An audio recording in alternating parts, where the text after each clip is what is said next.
Seconde partie, l'entrée dans le monde, 14e section. Le lendemain matin au déjeuner, l'affectation avec laquelle le père Goriot regardait Eugène, près duquel il se plaça, les quelques paroles qu'il lui dit, et le changement de sa physionomie, ordinairement semblable à un masque de plâtre, surprirent les pensionnaires. Vautrin, qui revoyait l'étudiant pour la première fois depuis leur conférence, semblait vouloir lire dans son âme.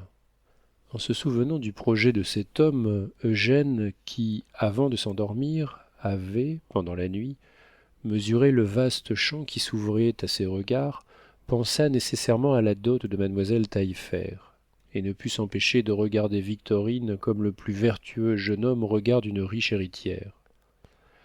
Par hasard, leurs yeux se rencontrèrent.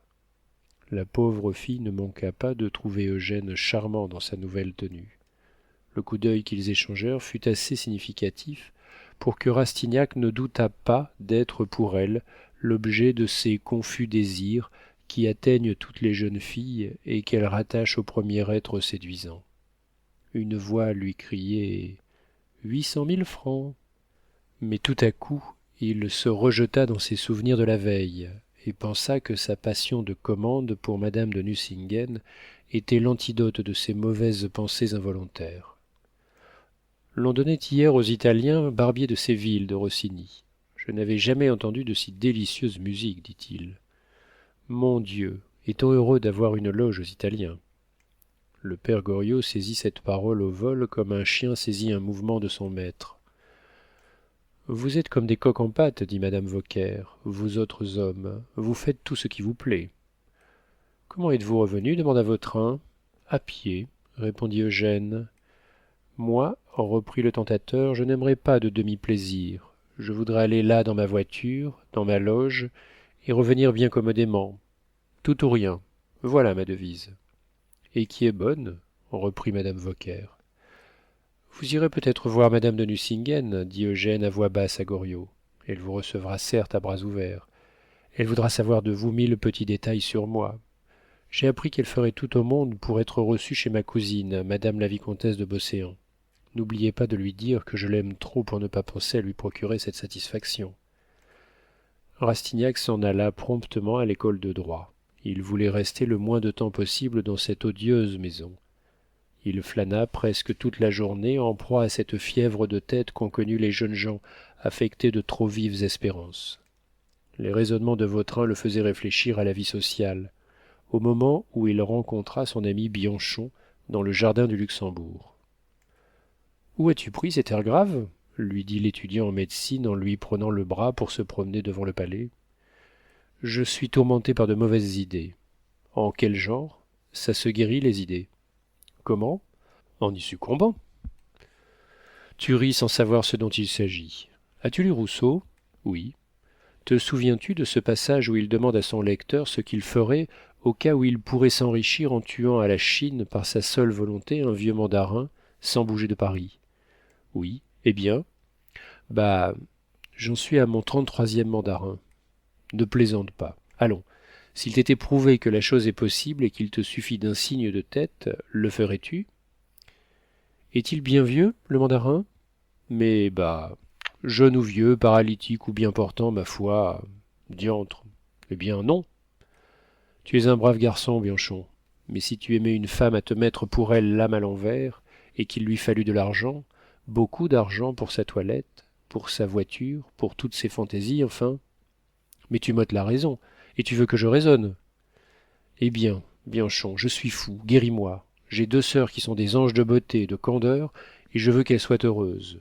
Ou prendre 200 000 francs pour leur dot d'ici à 5 ans. Il est, vois-tu, des circonstances dans la vie où il faut jouer gros jeu et ne pas user son bonheur à gagner des sous. Mais tu poses la question qui se trouve à l'entrée de la vie pour tout le monde, et tu veux couper le nœud gordien avec l'épée?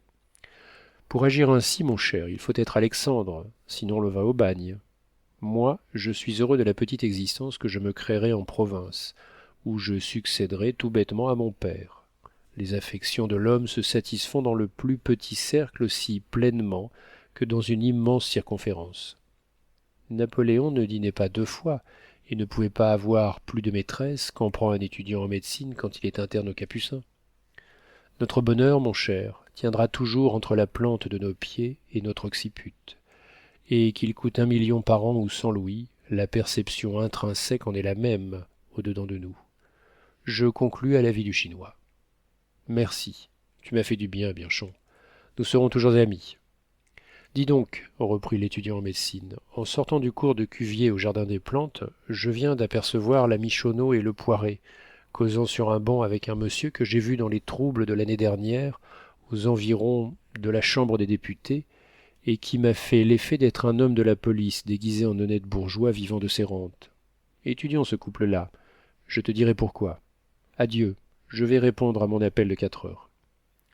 Quand Eugène revint à la pension, il trouva le père Goriot qui l'attendait. Tenez, dit le bonhomme, voilà une lettre d'elle. Hein, la jolie écriture. Eugène décacheta la lettre et lut. Monsieur, mon père m'a dit que vous aimiez la musique italienne. Je serais heureuse si vous vouliez me faire le plaisir d'accepter une place dans ma loge. Nous aurons samedi la Fodor et Pellegrini. Je suis sûr alors que vous ne me refuserez pas. Monsieur de Nucingen se joint à moi pour vous prier de venir dîner avec nous sans cérémonie. Si vous acceptez, vous le rendrez bien content de n'avoir pas à s'acquitter de sa corvée conjugale en m'accompagnant. Ne me répondez pas, venez et agréez mes compliments. D. de N. Montrez-la-moi, dit le bonhomme à Eugène quand il eut lu la lettre. Vous irez, n'est-ce pas ajouta-t-il après avoir flairé le papier. Cela sent-il bon. Ses doigts ont touché ça, pourtant. Une femme ne se jette pas ainsi à la tête d'un homme, se disait l'étudiant. Elle veut se servir de moi pour ramener de Marsay. Il n'y a que le dépit qui fasse faire de ces choses-là. Eh bien, dit le père Goriot, à quoi pensez-vous donc? Eugène ne connaissait pas le délire de vanité dont certaines femmes étaient saisies en ce moment, et ne savait pas que, pour s'ouvrir une porte dans le faubourg Saint-Germain, la femme d'un banquier était capable de tous les sacrifices. À cette époque, la mode commençait à mettre au-dessus de toutes les femmes celles qui étaient admises dans la société du faubourg Saint-Germain, dites les dames du petit château, parmi lesquelles madame de Beauséant, son amie la duchesse de Langeais et la duchesse de Maufrigneuse tenaient le premier rang. Rastignac, seul, ignorait la fureur dont étaient saisies les femmes de la Chaussée-d'Antin pour entrer dans le cercle supérieur où brillaient les constellations de leur sexe. Mais sa défiance le servit bien. Elle lui donna de la froideur et le triste pouvoir de poser des conditions au lieu d'en recevoir. Oui, j'irai, répondit-il. Ainsi, la curiosité le menait chez madame de Nucingen, tandis que, si cette femme l'eût dédaigné, peut-être y aurait-il été conduit par la passion. Néanmoins, il n'attendit pas le lendemain et l'heure de partir sans une sorte d'impatience. Pour un jeune homme, il existe dans sa première intrigue autant de charme, peut-être qu'il s'en rencontre dans un premier amour. La certitude de réussir engendre 1000 félicités que les hommes n'avouent pas, et qui font tout le charme de certaines femmes.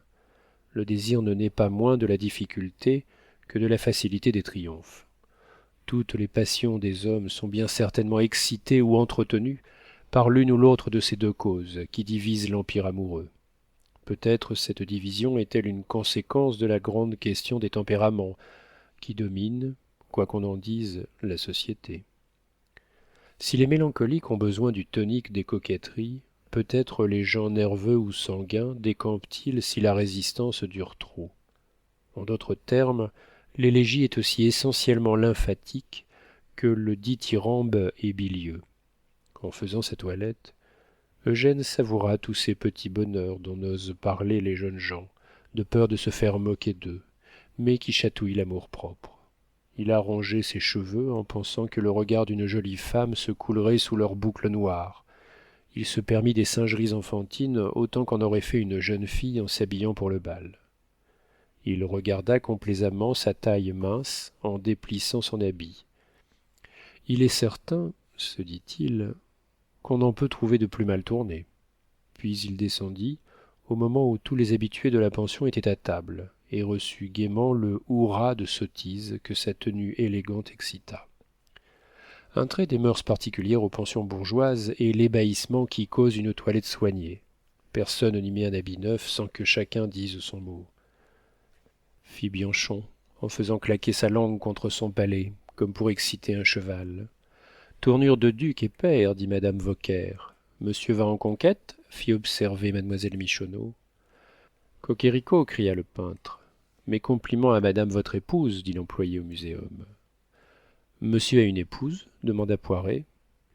Une épouse à compartiment, qui va sur l'eau, garantie bon teint dans les prix de 25 à 40, dessin à carreaux du dernier goût, susceptible de se laver, d'un joli porté, moitié fil, moitié coton, moitié laine, guérissant le mal de dents et autres maladies approuvées par l'Académie royale de médecine. Excellente d'ailleurs pour les enfants. Meilleure encore contre les maux de tête, les plénitudes et autres maladies de l'œsophage, des yeux et des oreilles, cria Vautrin avec la volubilité comique et l'accentuation d'un opérateur. Mais combien cette merveille, me direz-vous, messieurs? 2 sous? Non, rien du tout. C'est un reste des fournitures faites aux grands Mongols, et que tous les souverains de l'Europe, y compris le grand-duc de Bade, ont voulu voir. Entrez droit devant vous, et passez au petit bureau. Allez la musique. Broum la la trine, la la boum boum. Monsieur de la clarinette, tu joues faux, reprit-il d'une voix enrouée. Je te donnerai sur les doigts. Mon Dieu, que cet homme-là est agréable, dit madame Vauquer à madame Couture. Je ne m'ennuierai jamais avec lui. Au milieu des rires et des plaisanteries dont ce discours comiquement débité fut le signal, Eugène put saisir le regard furtif de mademoiselle Taillefer, qui se pencha sur madame Couture, à l'oreille de laquelle elle dit quelques mots. Voilà le cabriolet, dit Sylvie. Où dîne-t-il donc demanda Bianchon. Chez madame la baronne de Nucingen. La fille de monsieur Goriot, répondit l'étudiant. À ce nom, les regards se portèrent sur l'ancien vermicellier qui contemplait Eugène avec une sorte d'envie. Rastignac arriva rue Saint-Lazare dans une de ces maisons légères, à colonnes minces, à portiques mesquins, qui constituent le joli à Paris. Une véritable maison de banquier, pleine de recherches coûteuses, de stucs, de paliers d'escalier en mosaïque de marbre.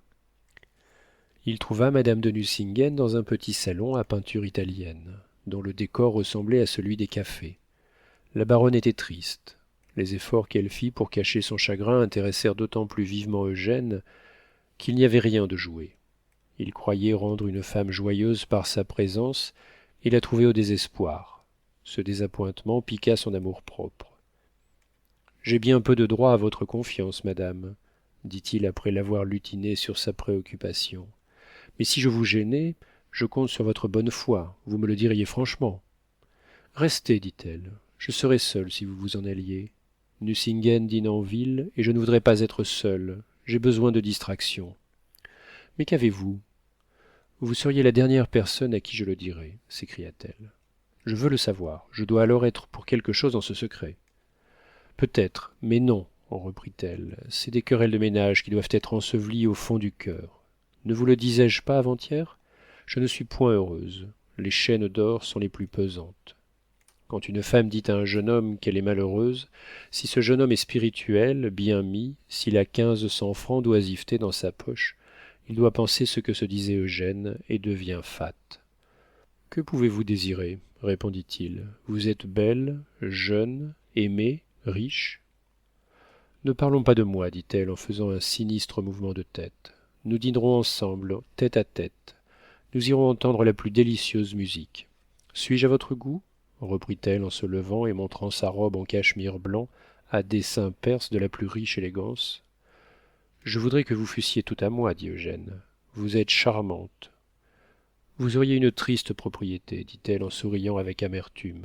Rien ici ne vous annonce le malheur, et cependant, malgré ces apparences, je suis au désespoir. Mes chagrins m'ôtent le sommeil, je deviendrai laide. Oh, cela est impossible, dit l'étudiant, mais je suis curieux de connaître ces peines qu'un amour dévoué n'effacerait pas. Ah, si je vous les confiais, vous me fuiriez, dit-elle. Vous ne m'aimez encore que par une galanterie qui est de costume chez les hommes. Mais si vous m'aimiez bien, vous tomberiez dans un désespoir affreux. Vous voyez que je dois me taire. De grâce, reprit-elle, parlons d'autre chose. Venez voir mes appartements. Non, restons ici, répondit Eugène en s'asseyant sur une causeuse devant le feu près de madame de Nucingen, dont il prit la main avec assurance. Elle la laissa prendre et l'appuya même sur celle du jeune homme par un de ces mouvements de force concentrés qui trahissent de fortes émotions. Écoutez, lui dit Rastignac, si vous avez des chagrins, vous devez me les confier. Je peux vous prouver que je vous aime pour vous. Ou vous parlerez et me direz vos peines afin que je puisse les dissiper, fallût-il tuer 6 hommes, ou je sortirai pour ne plus revenir.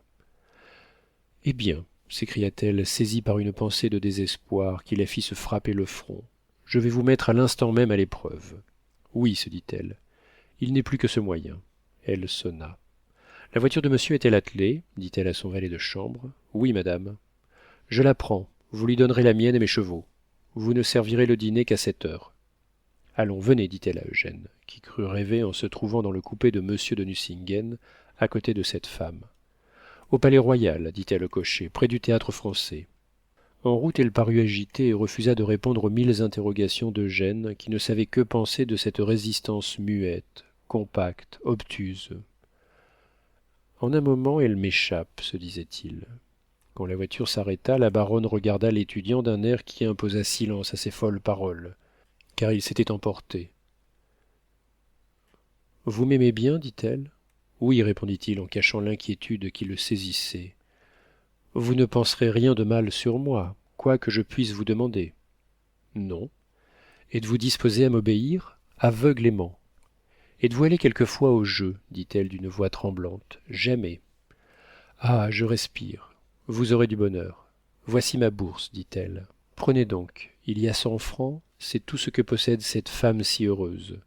Montez dans une maison de jeu, je ne sais où elles sont, mais je sais qu'il y en a au Palais-Royal. Risquez les 100 francs à un jeu qu'on nomme la roulette, et perdez tout, ou rapportez-moi 6000 francs. Je vous dirai mes chagrins à votre retour. Je veux bien que le diable m'emporte si je comprends quelque chose à ce que je vais faire, mais je vais vous obéir, dit-il, avec une joie causée par cette pensée. Elle se compromet avec moi, elle n'aura rien à me refuser. Eugène prend la jolie bourse, court au numéro 9, après s'être fait indiquer par un marchand d'habits la plus prochaine maison de jeu. Il y monte, se laisse prendre son chapeau, mais il entre et demande où est la roulette. À l'étonnement des habitués, le garçon de salle le mène devant une longue table. Eugène, suivi de tous les spectateurs, demande sans vergogne où il faut mettre l'enjeu. Si vous placez un louis sur un seul de ces 36 numéros et qu'il sorte, vous aurez 36 louis, lui dit un vieillard respectable à cheveux blancs. Eugène jette les 100 francs sur le chiffre de son âge, 21. Un cri d'étonnement part sans qu'il ait eu le temps de se reconnaître. Il avait gagné sans le savoir. Retirez donc votre argent, lui dit le vieux monsieur.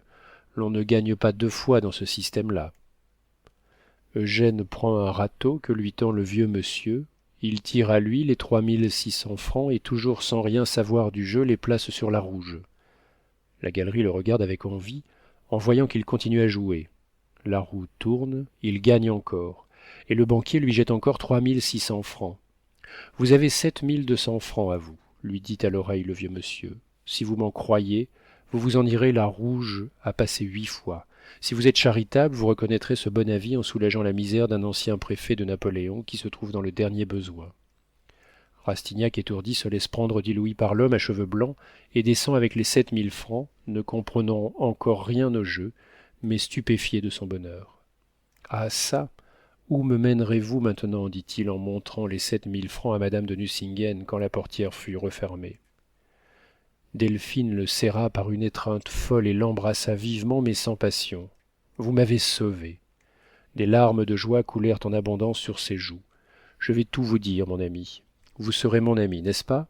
Vous me voyez riche, opulente, rien ne me manque ou je parais ne manquer de rien. Eh bien, sachez que monsieur de Nucingen ne me laisse pas disposer d'un sou. Il paye toute la maison, mes voitures, mes loges. Il m'alloue pour ma toilette une somme insuffisante. Il me réduit à une misère secrète par calcul. Je suis trop fier pour l'implorer. Ne serais-je pas la dernière des créatures si j'achetais son argent au prix où il veut me le vendre? Comment moi, riche de 700 000 francs, me suis-je laissé dépouiller? Par fierté, par indignation.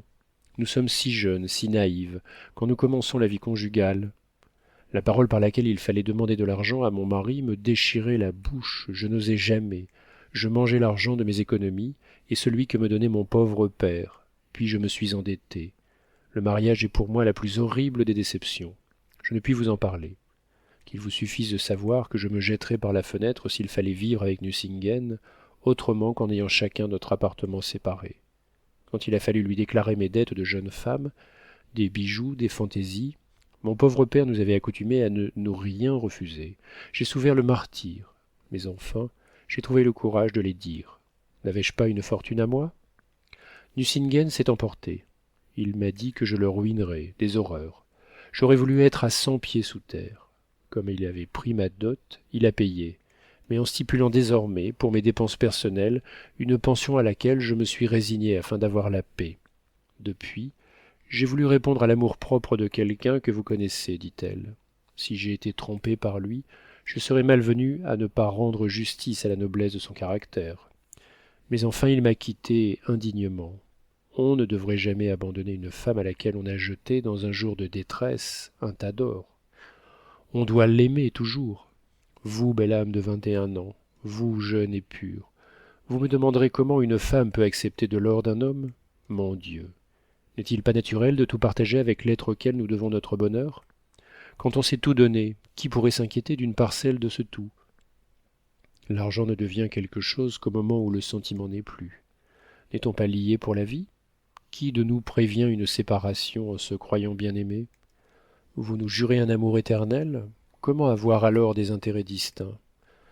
Vous ne savez pas ce que j'ai souffert aujourd'hui, lorsque Nucingen m'a positivement refusé de me donner 6 000 francs, lui qui les donne tous les mois à sa maîtresse, une fille de l'opéra. Je voulais me tuer. Les idées les plus folles me passaient par la tête. Il y a eu des moments où j'enviais le sort d'une servante, de ma femme de chambre. Allez trouver mon père, folie. Anastasie et moi nous l'avons égorgé. Mon pauvre père se serait vendu s'il pouvait valoir 6 000 francs. J'aurais été le désespéré en vain. Vous m'avez sauvé de la honte et de la mort. J'étais ivre de douleur. Ah, monsieur, je vous devais cette explication. J'ai été bien déraisonnablement folle avec vous. Quand vous m'avez quitté et que je vous ai eu perdu de vue, je voulais m'enfuir à pied. Où? Je ne sais. Voilà la vie de la moitié des femmes de Paris. Un luxe extérieur, des soucis cruels dans l'âme. Je connais de pauvres créatures encore plus malheureuses que je ne le suis. Il y a pourtant des femmes obligées de faire de faux mémoires par leurs fournisseurs. D'autres sont forcées de voler leurs maris. Les uns croient que des cachemires de 100 louis se donnent pour 500 francs, les autres qu'un cachemire de 500 francs vaut 100 louis.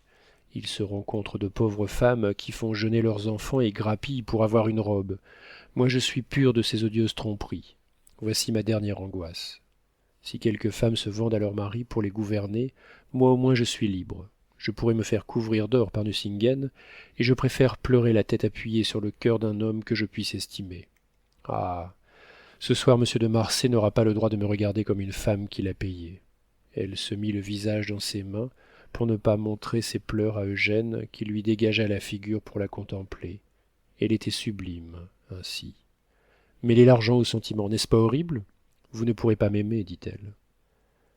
Ce mélange de bons sentiments qui rendent les femmes si grandes et des fautes que la constitution actuelle de la société les force à commettre bouleversait Eugène, qui disait des paroles douces et consolantes en admirant cette belle femme si naïvement imprudente dans son cri de douleur.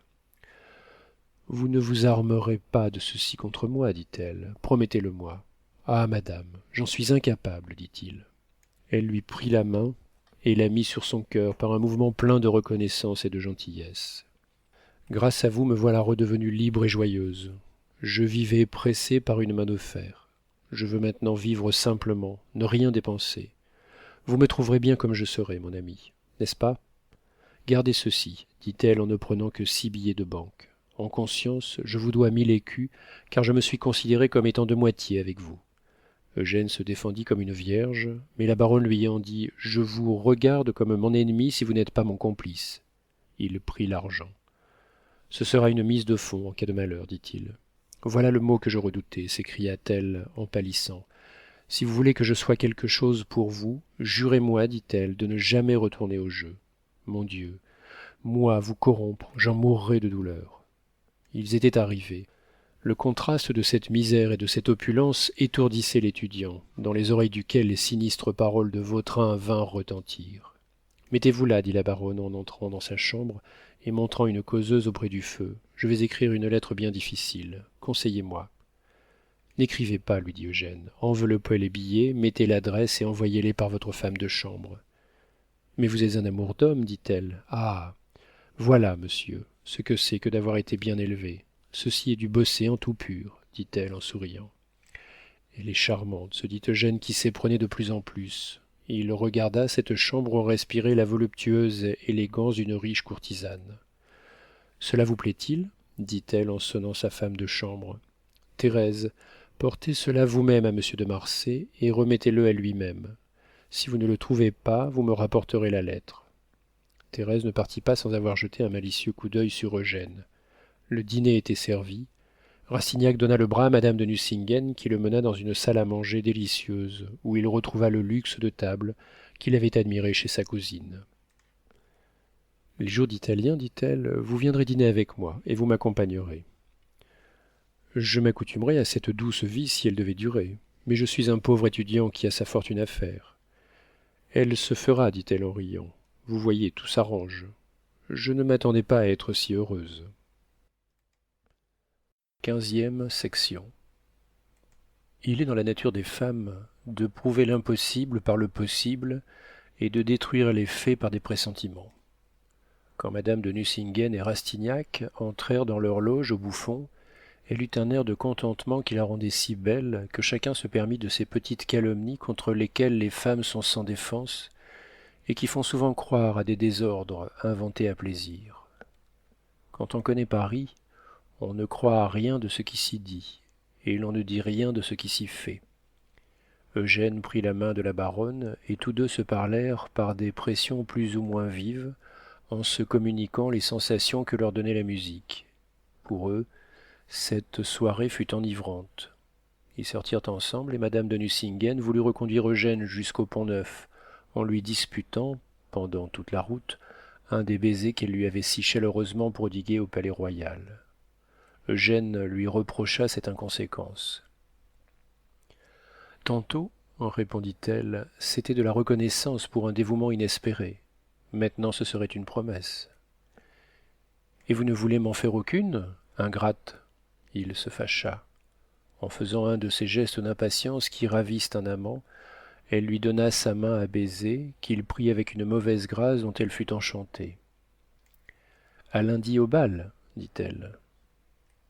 En s'en allant à pied par un beau clair de lune, Eugène tomba dans de sérieuses réflexions. Il était à la fois heureux et mécontent. Heureux d'une aventure dont le dénouement probable lui donnait une des plus jolies et des plus élégantes femmes de Paris, objet de ses désirs. Mécontent de voir ses projets de fortune renversés, et ce fut alors qu'il éprouva la réalité des pensées indécises auxquelles il s'était livré l'avant-veille. L'insuccès nous accuse toujours la puissance de nos prétentions. Plus Eugène jouissait de la vie parisienne, moins il voulait demeurer obscur et pauvre. Il chiffonnait son billet de 1000 francs dans sa poche, en se faisant 1000 raisonnements captieux pour se l'approprier. Enfin, il arriva rue Neuve-Sainte-Geneviève, et quand il fut en haut de l'escalier, il y vit de la lumière. Le père Goriot avait laissé sa porte ouverte et sa chandelle allumée, afin que l'étudiant n'oubliât pas de lui raconter sa fille, suivant son expression. Eugène ne lui cacha rien. Mais, s'écria le père Goriot dans un violent désespoir de jalousie, elle me croit ruiné. J'ai encore 1300 livres de rente, mon Dieu, la pauvre petite. Que ne venait-elle ici? J'aurais vendu mes rentes, nous aurions pris sur le capital, et avec le reste je me serais fait du viager. Pourquoi n'êtes-vous pas venu me confier son embarras, mon brave voisin? Comment avez-vous eu le cœur d'aller risquer au jeu ces pauvres petits 100 francs? C'est à fendre l'âme. Voilà ce que c'est que des gendres. Oh, si je les tenais, je leur serrerais le cou, mon Dieu. Pleurer. Elle a pleuré? La tête sur mon gilet, dit Eugène. Oh, donnez-le-moi, dit le père Goriot. Comment? Il y a eu des larmes de ma fille, de ma chère Delphine, qui ne pleurait jamais étant petite. Oh, je vous en achèterai un autre, ne le portez plus. Laissez-le-moi. Elle doit, d'après son contrat, jouir de ses biens. Ah, je vais aller trouver Derville, un avoué, dès demain. Je vais faire exiger le placement de sa fortune. Je connais les lois. Je suis un vieux loup. Je vais retrouver mes dents. Tenez, père, voici 1000 francs qu'elle a voulu me donner sur notre gain. Gardez-les lui dans le gilet. Goriot regarda Eugène, lui tendit la main pour prendre la sienne, sur laquelle il laissa tomber une larme. Vous réussirez dans la vie, lui dit le vieillard. Dieu est juste, voyez-vous. Je me connais en probité, moi. Et puis, vous assurez qu'il y a bien peu d'hommes qui vous ressemblent. Vous voulez donc être mon cher enfant? Allez, dormez. Vous pouvez dormir, vous n'êtes pas encore père. Elle a pleuré, j'apprends ça. Moi, qui étais là tranquillement à manger comme un imbécile pendant qu'elle souffrait. Moi qui vendrais le Père, le Fils et le Saint-Esprit pour leur éviter une larme à toutes deux. Par ma foi, se dit Eugène en se couchant, je crois que je serai honnête homme toute ma vie. Il y a du plaisir à suivre les inspirations de sa conscience. Il n'y a peut-être que ceux qui croient en Dieu qui font le bien en secret, et Eugène croyait en Dieu. Le lendemain, à l'heure du bal, Rastignac alla chez madame de Beauséant, qui l'emmena pour le présenter à la duchesse de Carigliano. Il reçut le plus gracieux accueil de la maréchale, chez laquelle il retrouva madame de Nucingen. Delphine s'était parée avec l'intention de plaire à tous pour mieux plaire à Eugène, de qui elle attendait impatiemment un coup d'œil, en croyant cacher son impatience. Pour qui sait deviner les émotions d'une femme, ce moment est plein de délices. Qui ne sait souvent plus à faire attendre son opinion, à déguiser coquettement son plaisir, à chercher des aveux dans l'inquiétude que l'on cause, à jouir des craintes qu'on dissipera par un sourire? Pendant cette fête, l'étudiant mesure tout à coup la portée de sa position, et comprit qu'il avait un état dans le monde en étant cousin avoué de madame de Beauséant. La conquête de madame la baronne de Nucingen, qu'on lui donnait déjà, le mettait si bien en relief que tous les jeunes gens lui jetaient des regards d'envie. En surprenant quelques-uns, il goûta les premiers plaisirs de la fatuité.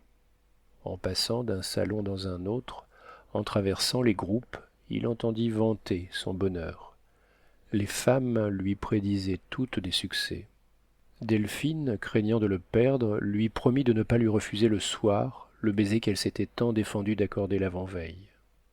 À ce bal, Rastignac reçut plusieurs engagements. Il fut présenté par sa cousine à quelques femmes qui toutes avaient des prétentions à l'élégance et dont les maisons passaient pour être agréables. Il se vit lancé dans le plus grand et le plus beau monde de Paris. Cette soirée eut donc pour lui les charmes d'un brillant début, et il devait s'en souvenir jusque dans ses vieux jours, comme une jeune fille se souvient du bal où elle a eu des triomphes. Le lendemain, quand en déjeunant il raconta ses succès au père Goriot devant les pensionnaires, Vautrin se prit à sourire d'une façon diabolique.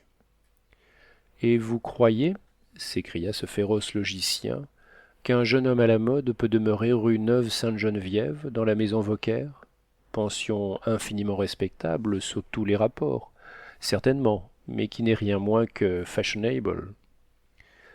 Elle est cossue, elle est belle de son abondance, elle est fière d'être le manoir momentané d'un Rastignac. Mais enfin, elle est rue Neuve-Sainte-Geneviève, et ignore le luxe, parce qu'elle est purement patriarcalorama.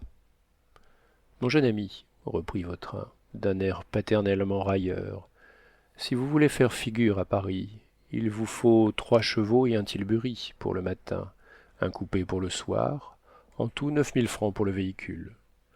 Vous seriez indigne de votre destinée si vous ne dépensiez 3000 francs chez votre tailleur, 600 francs chez le parfumeur, 100 écus chez le bottier, 100 écus chez le chapelier. Quant à votre blanchisseuse, elle vous coûtera 1000 francs.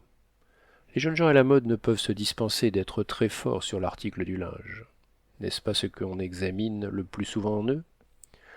L'amour et l'église veulent de belles nappes sur leurs autels. Nous sommes à 14 000. Je ne vous parle pas de ce que vous perdrez au jeu, en paris, en présent. Il est impossible de ne pas compter pour 2000 francs l'argent de poche. J'ai mené cette vie-là, j'en connais les débours. Ajoutez à ces nécessités premières 300 louis pour la pâtée, 1000 francs pour la niche. Allez, mon enfant, nous en avons pour nos petits 25 000 par an dans les flancs, où nous tombons dans la crotte. Nous nous faisons moquer de nous, et nous sommes destitués de notre avenir, de nos succès, de nos maîtresses.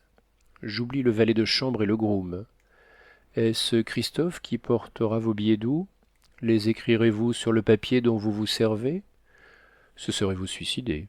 Croyez-en un vieillard plein d'expérience, reprit-il en faisant un riforzando dans sa voix de basse. ou déportez-vous dans une vertueuse mansarde et mariez-vous-y avec le travail, ou prenez une autre voie. Et Vautrin cligna de l'œil en guignant mademoiselle Taillefer de manière à rappeler et résumer dans ce regard les raisonnements séducteurs qu'il avait semés au cœur de l'étudiant pour le corrompre. Plusieurs jours se passèrent pendant lesquels Rastignac mena la vie la plus dissipée. Il dînait presque tous les jours avec madame de Nucingen, qui l'accompagnait dans le monde. Il rentrait à 3 ou 4 heures du matin, se levait à midi pour faire sa toilette, allait se promener au bois avec Delphine, quand il faisait beau, prodiguant ainsi son temps sans en avoir le prix, et aspirant tous les enseignements, toutes les séductions du luxe avec l'ardeur dont est saisi l'impatient calice d'un dattier femelle pour les fécondantes poussières de son hyménée. Il jouait gros jeu, perdait et gagnait beaucoup, et finit par s'habituer à la vie exorbitante des jeunes gens de Paris. Sur ses premiers gains, il avait renvoyé 1500 francs à sa mère et à ses sœurs, en accompagnant sa restitution de jolis présents. Quoiqu'il eût annoncé vouloir quitter la maison Vauquer, il y était encore, dans les derniers jours du mois de janvier, et ne savait comment en sortir. Les jeunes gens sont soumis presque tous à une loi en apparence inexplicable, mais dont la raison vient de leur jeunesse même et de l'espèce de furie avec laquelle ils se ruent au plaisir.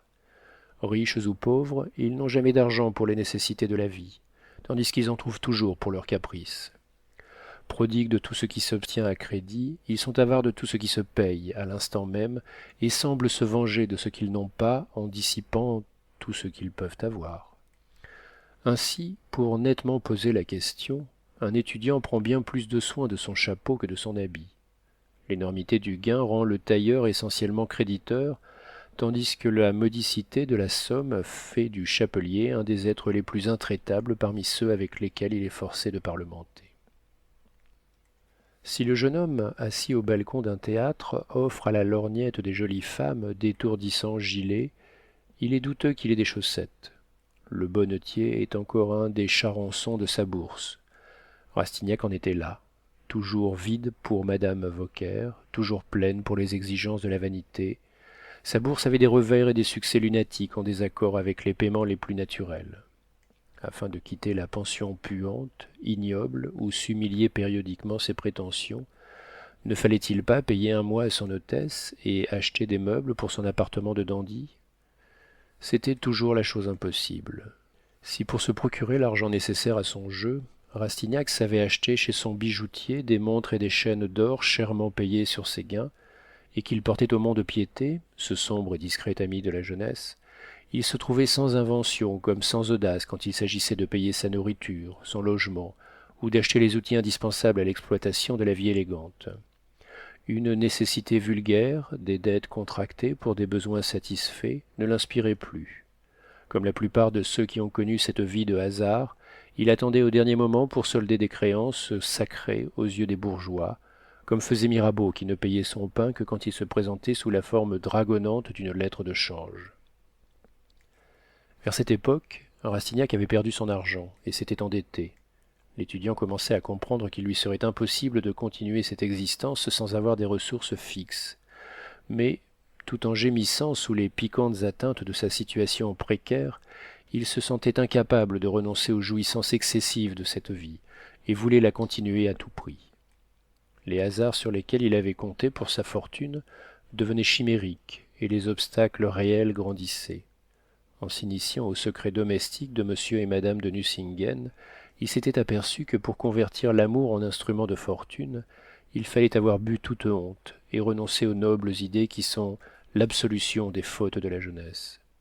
Cette vie extérieurement splendide, mais rongée par tous les ténias du remords et dont les fugitifs plaisirs étaient chèrement expiés par des persistantes angoisses, il l'avait épousée, il s'y roulait en se faisant, comme le distrait de la bruyère, un lit dans la fange du fossé. Mais comme le distrait, il ne souillait encore que son vêtement. Nous avons donc tué le mandarin, lui dit un jour Bianchon en sortant de table. Pas encore, répondit-il, mais il râle. L'étudiant en médecine prit ce mot pour une plaisanterie, et ce n'en était pas une. Eugène, qui pour la première fois depuis longtemps avait dîné à la pension, s'était montré pensif pendant le repas. Au lieu de sortir au dessert, il resta dans la salle à manger assis auprès de mademoiselle Taillefer, à laquelle il jeta de temps en temps des regards expressifs. quelques pensionnaires étaient encore attablés et mangeaient des noix, d'autres se promenaient en continuant des discussions commencées. Comme presque tous les soirs, chacun s'en allait à sa fantaisie, suivant le degré d'intérêt qu'il prenait à la conversation, ou selon le plus ou le moins de pesanteur que lui causait sa digestion.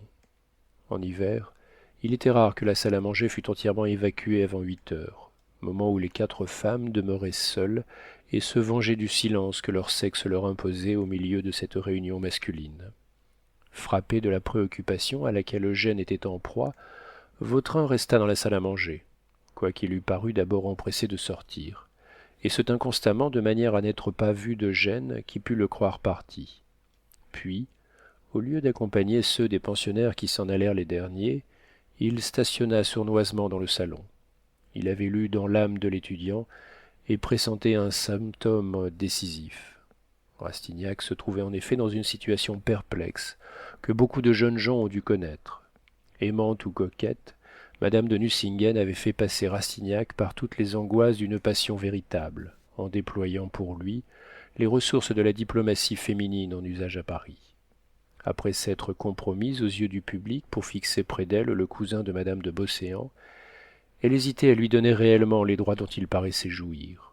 Depuis un mois, elle irritait si bien les sens d'Eugène qu'elle avait fini par attaquer le cœur. Si, dans les premiers moments de sa liaison, l'étudiant s'était cru le maître, madame de Nucingen était devenue la plus forte, à l'aide de ce manège qui mettait en mouvement chez Eugène tous les sentiments, bons ou mauvais, des 2 ou 3 hommes qui sont dans un jeune homme de Paris. Était-ce en elle un calcul? Non. Les femmes sont toujours vraies, même au milieu de leur plus grande fausseté, parce qu'elles cèdent à quelques sentiments naturels. Peut-être Delphine, après avoir laissé prendre tout à coup tant d'empire sur elle par ce jeune homme et lui avoir montré trop d'affection, obéissait-elle à un sentiment de dignité qui la faisait ou revenir sur ses concessions ou se plaire à les suspendre. Il est si naturel à une Parisienne, au moment même où la passion l'entraîne, d'hésiter dans sa chute, d'éprouver le cœur de celui auquel elle va livrer son avenir. Toutes les espérances de madame de Nucingen avaient été trahies une première fois, et sa fidélité pour un jeune égoïste venait d'être méconnue. Elle pouvait être défiante à bon droit. Peut-être avait-elle aperçu dans les manières d'Eugène que son rapide succès avait rendu fat une sorte de mésestime causée par les bizarreries de leur situation. Elle désirait sans doute paraître imposante à un homme de cet âge, et se trouvait grande devant lui, après avoir été si longtemps petite devant celui par qui elle était abandonnée. Elle ne voulait pas qu'Eugène la crût une facile conquête, précisément parce qu'il savait qu'elle avait appartenu à de Marsay. Enfin, après avoir subi le dégradant plaisir d'un véritable monstre, un libertin jeune, elle éprouvait tant de douceur à se promener dans les régions fleuries de l'amour, que c'était sans doute un charme pour elle d'en admirer tous les aspects, d'en écouter longtemps les frémissements et de se laisser longtemps caresser par de chastes brises. Le véritable amour payé pour le mauvais. Ce contresens sera malheureusement fréquent tant que les hommes ne sauront pas combien de fleurs fauchent dans l'âme d'une jeune femme les premiers coups de la tromperie. Quelles que fussent ses raisons, Delphine se jouait de Rastignac, et se plaisait à se jouer de lui, sans doute parce qu'elle se savait aimée et sûre de faire cesser les chagrins de son amant, suivant son royal bon plaisir de femme. Par respect de lui-même, Eugène ne voulait pas que son premier combat se terminât par une défaite et persistait dans sa poursuite, comme un chasseur qui veut absolument tuer une perdrix à sa première fête de Saint-Hubert. Ses anxiétés, son amour-propre offensé, ses désespoirs, faux ou véritables, l'attachaient de plus en plus à cette femme. Tout Paris lui donnait madame de Nucingen, auprès de laquelle il n'était pas plus avancé que le premier jour où il l'avait vue. Ignorant encore que la coquetterie d'une femme offre quelquefois plus de bénéfices que son amour ne donne de plaisir, il tombait dans de sottes rages. Si la saison pendant laquelle une femme se dispute à l'amour offrait à Rastignac le butin de ses primeurs, elles lui devenaient aussi coûteuses qu'elles étaient vertes, aigrelettes et délicieuses à savourer. Parfois, en se voyant sans un sou, sans avenir, il pensait, malgré la voix de sa conscience, aux chances de fortune dont Vautrin lui avait démontré la possibilité dans un mariage avec mademoiselle Taillefer. Or il se trouvait alors dans un moment où sa misère parlait si haut qu'il céda presque involontairement aux artifices du terrible sphinx par les regards duquel il était souvent fasciné. Au moment où Poiret et mademoiselle Michonneau remontèrent chez eux, Rastignac, se croyant seul entre madame Vauquer et madame Couture, qui se tricotaient des manches de laine en sommeillant auprès du poêle, regarda mademoiselle Taillefer d'une manière assez tendre pour lui faire baisser les yeux. Auriez-vous des chagrins, monsieur Eugène lui dit Victorine après un moment de silence. Quel homme n'a pas ses chagrins répondit Rastignac. Si nous étions sûrs, nous autres jeunes gens, d'être bien aimés, avec un dévouement qui nous récompensât des sacrifices que nous sommes toujours disposés à faire, nous n'aurions peut-être jamais de chagrin. Mademoiselle Taillefer lui jeta pour toute réponse un regard qui n'était pas équivoque. Vous, mademoiselle, vous vous croyez sûre de votre cœur aujourd'hui, mais répondriez-vous de ne jamais changer? Un sourire vint errer sur les lèvres de la pauvre fille comme un rayon jaillit de son âme, et fit si bien reluire sa figure qu'Eugène fut effrayé d'avoir provoqué une aussi vive explosion de sentiments. Quoi, si demain vous étiez riche et heureuse, si une immense fortune vous tombait des nues, vous aimeriez encore le jeune homme pauvre qui vous aurait plu durant vos jours de détresse? Elle fit un joli signe de tête. Un jeune homme bien malheureux? Nouveau signe. Quelle bêtise dites-vous donc là? S'écria madame Vauquer. Laissez-nous, répondit Eugène, nous nous entendons. Il y aurait donc alors promesse de mariage entre monsieur le chevalier Eugène de Rastignac et mademoiselle Victorine Taillefer, dit Vautrin de sa grosse voix en se montrant tout à coup à la porte de la salle à manger. Ah, vous m'avez fait peur, dirent à la fois madame Couture et madame Vauquer. Je pourrais plus mal choisir, répondit en riant Eugène, à qui la voix de Vautrin causa la plus cruelle émotion qu'il eût jamais ressentie. Pas de mauvaise plaisanterie, messieurs, dit madame Couture. Ma fille, remontons chez nous. Madame Vauquer suivit ses deux pensionnaires afin d'économiser sa chandelle et son feu en passant la soirée chez elle. Eugène se trouva seul en face à face avec Vautrin. Je savais bien que vous y arriveriez, lui dit cet homme en gardant un imperturbable sang-froid. Mais écoutez, j'ai de la délicatesse tout comme un autre, moi. Ne vous décidez pas dans ce moment. Vous n'êtes pas dans votre assiette ordinaire. Vous avez des dettes. Je ne veux pas que ce soit la passion, le désespoir, mais la raison qui vous détermine à venir à moi. Peut-être vous faut-il quelques milliers d'écus. Tenez, le voulez-vous? Ce démon prit dans sa poche un portefeuille et en tira 3 billets de banque qu'il fit papilloter aux yeux de l'étudiant. Eugène était dans la plus cruelle des situations. Il devait au marquis d'Ajuda et au comte de Trailles 100 louis perdus sur parole. Il ne les avait pas et n'osait aller passer la soirée chez madame de Restaud où il était attendu. C'était une de ces soirées sans cérémonie, où l'on mange des petits gâteaux, où l'on boit du thé, mais où l'on peut perdre 6 000 francs au whist.